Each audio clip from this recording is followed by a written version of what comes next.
नमस्कार मंडळी, मी डॉक्टर सूर्यवंशी.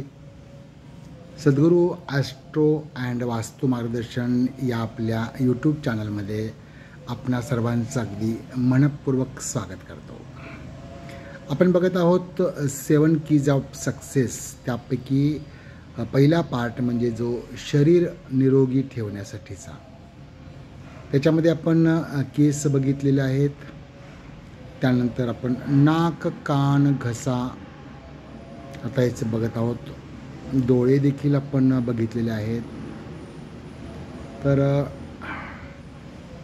थोडंसं रिपीट करतो याच्यामध्ये काही गोष्टी. केसासाठी मी सांगितलेलं आहे की शुद्ध खोबरेल तेलाचा वापर करा. त्याच्यामध्ये अंड्याचा पांढरा बलक आणि लावाळ्याचं मूळ चूर्ण करून जर तुम्ही ते लावलं तर केसासाठी फार उपयुक्त आहे. त्यानंतर शीर्षासन हे केसासाठी देखील खूप चांगलं आहे. पण शीर्षासन करत असताना आपल्याला कुठल्याही प्रकारचे बाकीचे आजार असतील तर ते डॉक्टरांच्या सल्ल्यानुसारच शीर्षासन करावं. त्याचबरोबर नाक, कान, घशामध्ये डोळ्यासाठी मी सांगितलेलं होतं की गाजर वगैरे खाणं, बीट खाणं, काकडी, टोमॅटो खाणं, हिरव्या पालेभाज्या खाणं, गर्द निळ्या आकाशाकडं बघणं म्हणजे डोळ्याला जास्त ताण येणार नाही. त्याचबरोबर हिरवळ बघणं हे डोळ्यासाठी खूप चांगलं आहे. स्क्रीन टाईम तुम्ही जेवढा कमी करता येईल तेवढा तो कमी केला पाहिजे. टी व्ही, लॅपटॉप देखील तुम्हाला थोडंसं कमी केलं पाहिजे. किंवा मग जर ते अपरिहार्य असेल तर तुम्हाला अधूनमधून डोळ्यांची उघड झाप करणं, थोडंसं स्क्रीनपासून थोडंसं दुसरीकडे बघणं, या गोष्टी तुम्हाला व्हायला पाहिजेत. काही आयुर्वेदिक छान असे ड्रॉप्स मिळतात. त्या ड्रॉप्सचा ॲज अ टॉनिक म्हणून जर तुम्ही उपयोग केला तरी पण चालू शकेल. विटॅमिन ए युक्त आणि विटॅमिन सी युक्त पदार्थ तुम्ही खायला हरकत नाही आहे. त्याच्यामध्ये लिंबू फॅमिलीमधली जी फळं आहेत ती सगळी सायट्रस फ्रूट तुम्हाला सगळ्यांना चालू शकतील. त्याबरोबर नाक, कान, घशासाठी सांगितलेलं आहे की शक्यतो लहान मुलांच्यासाठी थोडीशी ती काळजी घेणं गरजेचं आहे. कानामध्ये कुठल्याही प्रकारची काडी वगैरे न घालता फक्त बाह्यकर्ण जो आहे तो मात्र व्यवस्थितपणे तुम्ही आंघोळ केल्यानंतर साफ करणं गरजेचं आहे.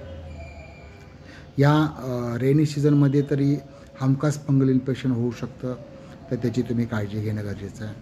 त्याचबरोबर ओरल हेल्थसाठी मी सांगितलं होतं की एक 5 ते 10 ml कोकोनट ऑइल म्हणजे शुद्ध खोबरेल तेल रोज आपण तोंडामध्ये ठेवून एक 5-10 मिनटं गार्गलिंग केलं, संपूर्ण तोंडामधून जर फिरवलं तर तुम्हाला बऱ्यापैकी डिटॉक्सिकेशन त्याचं होऊ शकतं.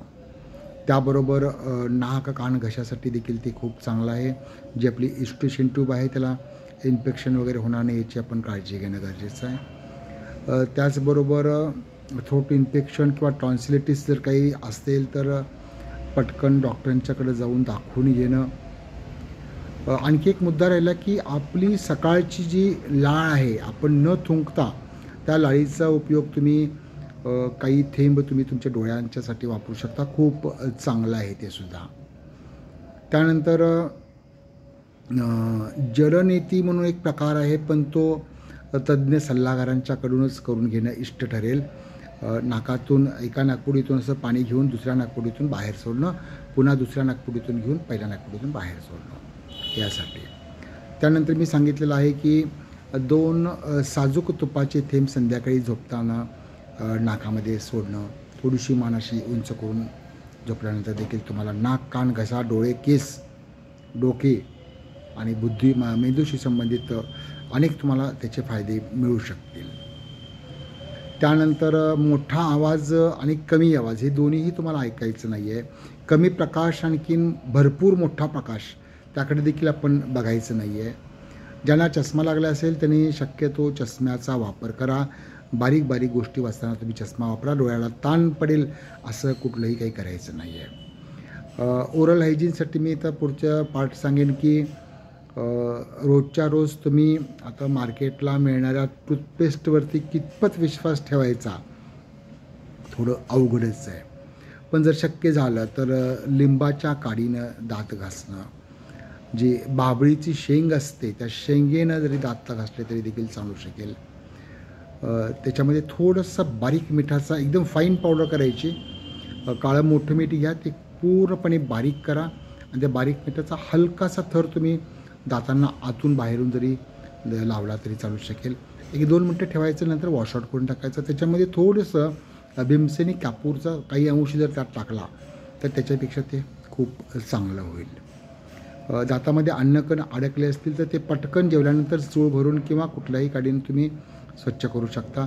दात किडले असतील तर डॉक्टरांच्याकडे जाऊन दातांची योग्य तपासणी करून घेऊन आपल्या दातांचं आरोग्य टिकवणं खूप गरजेचं आहे.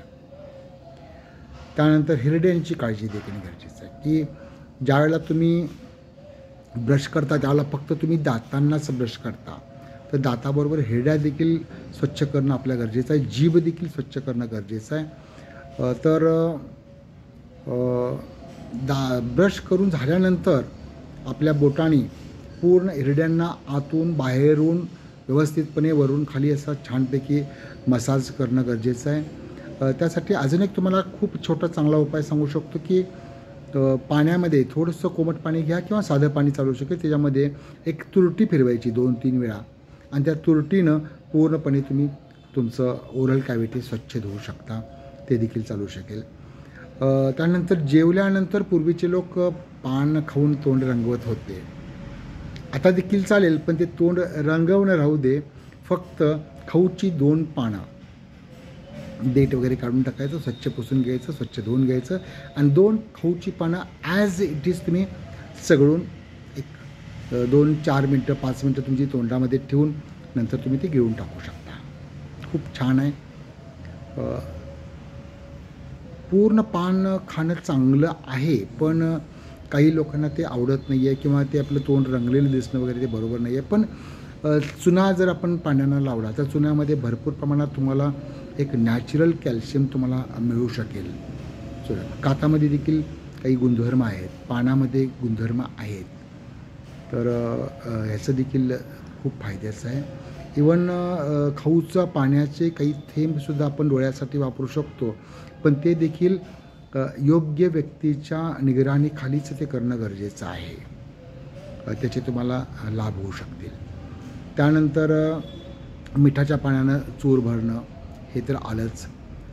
त्यानंतर मगाशी सांगितलं तसं खोबरेल तेलानं तुम्ही 5-10 मिनटं ठेवून तुम्ही बाहेर हे करू शकता. शक्यतो डेअरी प्रॉडक्टचं सगळे टाळा, ते तुम्हाला ते फार दातांसाठी घातक आहे, जिभेसाठी घातक आहे. जिभेवरती उठल्यानंतर किंवा आजारपणाच्या वेळेला पांढरा कोटिंग येतं त्याच्यामध्ये, तर साधा तुम्ही स्टीलचा चमचा घ्या आणि बरोबर आपली जीभ पूर्णपणे खरडून काढून ती लालसर व्हायला पाहिजे, रोज लालसर व्हायला पाहिजे. जर ती जीभ तुमची पांढरी होत असेल किंवा पिवळसर झाली असेल तर तुम्हाला ओळखायचं की अपचनाचा त्रास किंवा रक्ताचे काही विकार किंवा पोटाचे काही विकार तुम्हाला झाले असण्याची शक्यता आहे. त्याचबरोबर जंताचं औषध घेणं देखील तुम्हाला खूप गरजेचं आहे. कमीत कमी 3-4 महिन्यातून, नाही जमलं तर किमान 6 महिन्यातून एकदा तरी तुम्ही जंताचं औषध घेणं गरजेचं आहे. आता मार्केटला एक सोपी जंताची गोळी मिळते तुम्हाला, एक गोळी तुम्ही संध्याकाळच्या वेळेला चघळून खाल्लीत बस, त्यांना काही संडास होत नाही आहे, म्हणजे लागतं असं काय नाही आहे, किंवा जंत भरपूर पडतात असं पण नाही आहे. जे बारीक बारीक जंत पोटामध्ये असतात तर ते कृमी विरघळून निघून जातात, तुम्हाला ते कळत पण नाही आहे. 2 वेळा घ्या, 3 वेळा घ्या, चालू शकतं, ते आहे. त्यानंतर बडीशेपचा तुम्ही वापर केला तरी खूप चांगला आहे. जेवल्यानंतर बडीशेप जरूर खावी. मग सांगितलं तसं खाऊचं पानामध्ये बडीशेप घालून खाल्ली तरी चालेल. त्याच्या सोबतीला थोडंसं वेलदोडा देखील तुम्हाला चालू शकेल. कार्डमम, इलायची, याचा देखील वापर करा. इलायचीमुळं जे काही श्वासासाठी जे असेल, बॅड ब्रिदिंग असेल तर त्यासाठी म्हणा किंवा पचनासाठी म्हणा, पोटातला गॅसेससाठी म्हणा, तुम्हाला ते खूप फायद्याचे आहे. त्यानंतर ब्रश तुम्ही ज्यावेळेला करता त्यावेळेला अंगठ्याचा वापर आपल्या टाळ्यासाठी तुम्ही करू शकता. बरेच जण ब्रश इकडून तिकडून करतात, खालून पण करील, पण टाळ्याला साफ केलं जात नाही, टाळ्याचं तसंच राहू शकतं. तर तुम्ही या अंगठ्याचा वापर करून पूर्ण टाळा आडवा उभा व्यवस्थितपणे साफ करून कोमट मिठाच्या पाण्यानं जर चूळ भरलात तर खूप छान आहे, चांगलं आहे त्यासाठी. त्यानंतर घशाची देखील काळजी घेणं खूप गरजेचं आहे. कोमट मिठाच्या पाण्याच्या गुळण्या, गार्गलिंग हे चालू शकेल. त्यानंतर काही लोक माउथ फ्रेशनरचा वापर करतात, पण माझा स्वतःचा ॲडवाईस असा आहे की माउथ फ्रेशनर नका वापरू. माउथ फ्रेशनर वापरू नका. त्यापेक्षा तुम्ही वेलचीचा वापर करू शकता, दालचिनीचा वापर तुम्ही करू शकता, खाऊच्या पानाचा वापर तुम्ही करू शकता, बडीशेपचा वापर तुम्ही करू शकता.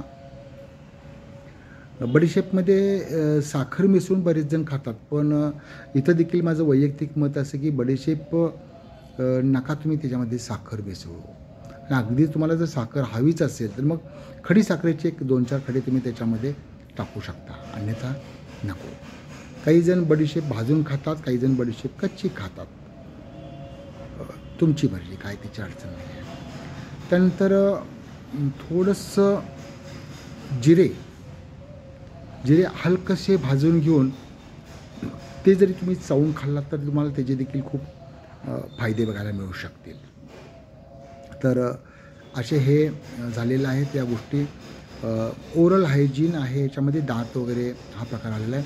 त्याचबरोबर गालांनासुद्धा आणि वरच्या आणि खालच्या ओठांनासुद्धा आतल्या साईडनं देखील तुम्ही छानपैकी स्वच्छ करून घेणं गरजेचं आहे. त्याचबरोबर दोन्ही दाढेच्या वरच्या आणि खालच्या साईडला देखील आतून एकतर ते ब्रशनं व्यवस्थित करा, नसेल तर बोटानं देखील तुम्ही व्यवस्थितपणे करू शकता. कुठले दात वगैरे हलत असतील, कुठले किडले असतील तर ते डॉक्टरांच्याकडे दाखवून त्याच्यावरती योग्य ती ट्रीटमेंट करून घ्या. मला वाटतं एवढं सफिशियंट आहे. काही शंका असतील तर कॉमेंट बॉक्समध्ये विचारा, काही सूचना असतील तर जरूर सांगा, कारण हे खूप गरजेचं आहे. शरीर स्वास्थ्य हे फार महत्त्वाचं आहे. व्हिडिओ बघितल्याबद्दल खूप खूप धन्यवाद. थँक्यू. सर्वांना हार्दिक शुभेच्छा.